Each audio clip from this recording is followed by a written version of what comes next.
A dengue, então, uma doença infecciosa, nós temos um agente etiológico, febril aguda, que pode ter duas formas de curso. Ela pode ser benigna, né? Tem um curso leve, autolimitado, e ela pode ser grave, evoluindo aí para síndrome de choque, né? Evoluindo até para óbito. É uma das doenças que tem sido mais frequentes no Brasil recentemente. Nós temos aqui o nosso cenário hoje é de que ela é uma doença endêmica, epidêmica. Lembrando que a dengue é uma doença reemergente. Em 2013, nós tivemos a maior epidemia da história dessa doença no Brasil. Então, nós temos aqui os casos suspeitos, aqueles com sinal de alarme e os casos graves, né? Na criança, o que é um quadro suspeito? Né? Um quadro febril com 2 a 7 dias de febre, né? Uma febre alta, sem outro quadro de infecção, né? Sem uma dor de garganta, uma otite, enfim, ela não tem outra infecção que justifique. E uma área crítica, ela vive numa área crítica para dengue com casos relatados. E no adulto? Então, 2 sintomas clássicos, vamos lembrar, né? Febre alta, dor de cabeça, dor retroorbital, dor nas articulações, né?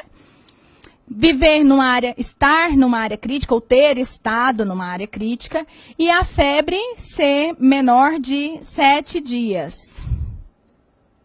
E aí aqui são os momentos dos sinais de alarme, a doença com sinais de alarme, né? É a hora que o filho chora e a mãe não vê, porque é o momento em que a dengue começa a ter o perigo de se agravar, né? É quando começa a ter a defervescência da febre, e na vigência de um ou mais sinais de alarme. Então, começou a diminuir a febre ou foi evoluindo até para um quadro de hipotermia com outros sinais de alarme que nós vamos ver no próximo slide. Então, nós temos aí essa dengue com sinais de alarme. E a dengue grave, o que acontece, né? O choque, sangramento grave, né? As hemorragias e um comprometimento grave de órgãos, né? Do fígado, do coração. O que são sinais de alarme? Vamos dar uma olhada aqui.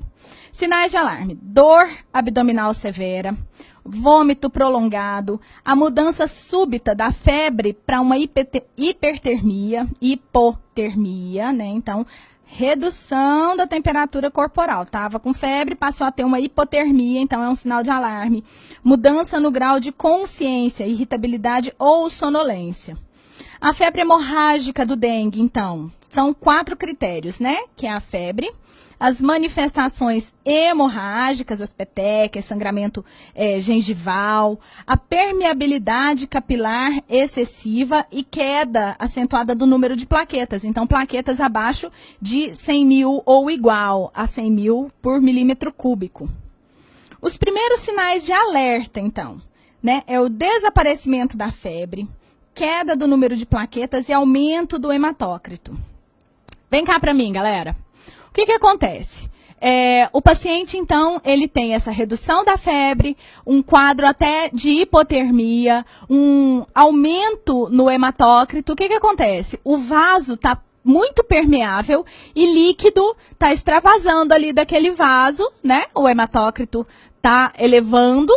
E aí, nesse caso, é sinal de extravasamento de líquido para fora do vaso, com risco, então, de choque, né? Por hipovolemia, ok? E aí, vamos ver aqui, a síndrome do choque do dengue, ela costuma ocorrer entre 3 e 6 dias após o início dos sintomas, tá certo? Então, essas são as questões que nós temos que prestar muita atenção, né? O valor das plaquetas, a questão do desaparecimento da febre, que muitas vezes pode ser colocado como uma melhora clínica e, na verdade, é um sinal de alerta, ok? A febre tifoide é uma doença, ela é bacteriana, aguda, causada pela Salmonella typhi.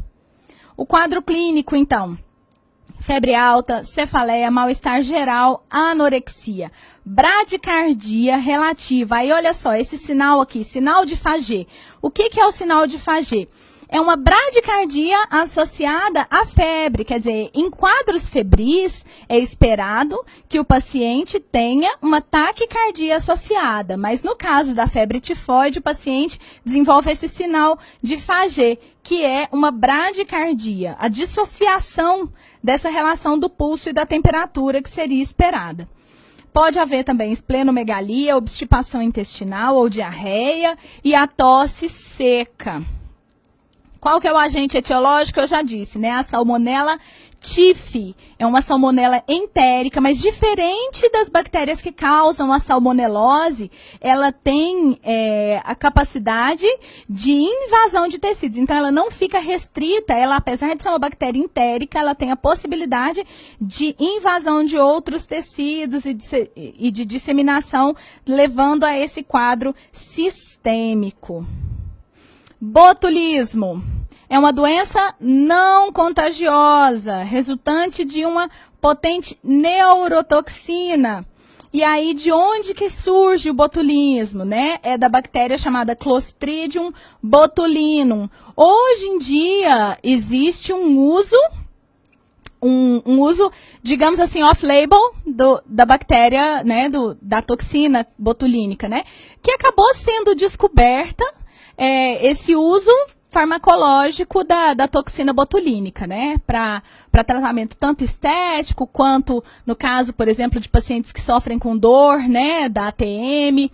Enfim, tem tratamento de enxaqueca, enfim, existe hoje um uso farmacológico, mas que foi descoberto em função dessa doença aqui do botulismo, que é caracterizada, então, por uma paralisia da musculatura. A diferença do botulismo e da síndrome de Guillain-Barré é que o botulismo, a paralisia é no sentido descendente, o Guillain-Barré é no sentido ascendente. Aí a gente tem essa diferenciação, tá ok? É importante lembrar, não é contagiosa, é uma forma de intoxicação alimentar, mais comum em alimentos fabricados artesanalmente do que nos industrializados. Então, são as conservas artesanais, salsicha, os defumados artesanais, então estão mais associados. Pode ser também, né, esse é o alimentar, pode ser também por ferimento ou o botulismo intestinal, ok? Bora para a próxima. Meningite. O que é a meningite? É um processo, qualquer processo inflamatório das membranas, das meninges, né?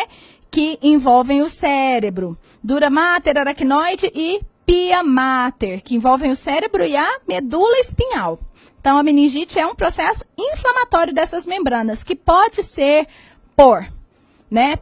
O número 1 aqui, o top 1, é a Neisseria meningitidis, né? O meningococo, que hoje até é uma doença com tendência, doença meningocócica com tendência à queda em função da vacinação.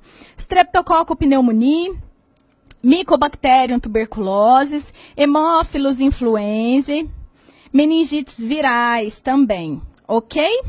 Vamos embora para a questão? Então, vamos associar aqui. Associe as doenças da coluna 1 com as características das doenças na coluna 2. 1, dengue. 2, febre tifoide. 3, botulismo. 4, meningite.